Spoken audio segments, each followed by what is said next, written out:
have heard many tales told of me. In some, I am the monster in the woods, child eater, bone grinder, the hag with iron teeth. In others, I am the guide, the guardian, the old woman who leads the lost through thickets of sorrow and out into the light. There is truth in some of the stories, there are lies in the others. But before I was called Baba Yaga, I was a goddess. Of nature, of death, and of fate. And fate brought her to me.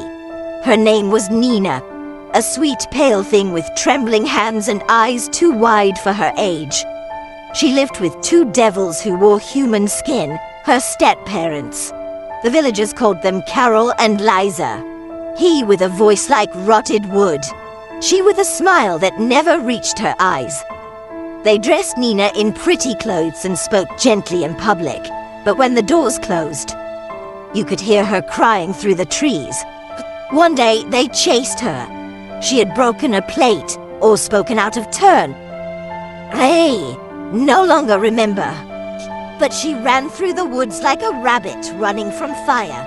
That fire had names. Therahof. Liza. She found my hut. No one ever finds my hut unless the forest allows it. She collapsed at my doorstep, face streaked with dirt and fear. The house knelt for her. I opened the door. I gave her food, wrapped her feet in leaves to warm them, listened as she whispered things no child should ever have to say.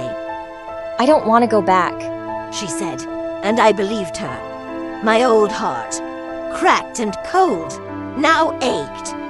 For a moment, I wanted to grind their bones, make them soup for the crows, turn their blood into ink and write curses across the sky.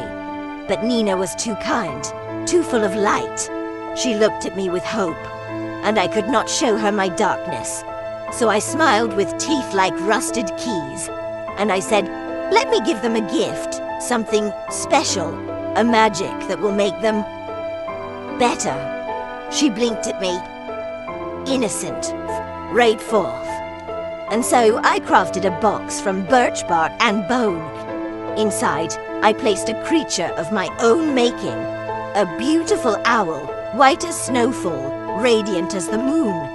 I told Nina, when they open it, the magic will change them. She believed me. Carol and Liza opened the gift that night. The owl spread its wings, shimmering like starlight. They gasped in wonder, before that wonder turned to horror. The shimmer melted, the feathers blackened, and the owl's eyes turned to fire. It screamed, a sound only I can describe, and devoured them both. Not quickly, but completely. Nina returned to me, shaking, furious, tears clinging to her lashes like icicles. You said it would make them better. I held her gently. It has. You are free now. She stayed with me. At first she refused to speak.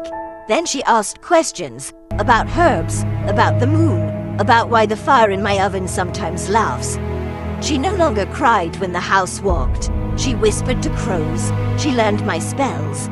And one night, she placed a red ribbon in her hair and said, Tell me what comes next, Baba. I looked into her eyes and saw the goddess I used to be.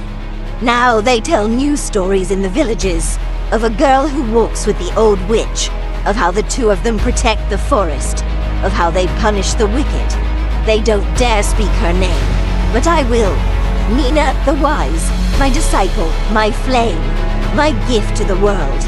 Not all gifts are meant to be kind. Some are meant to burn.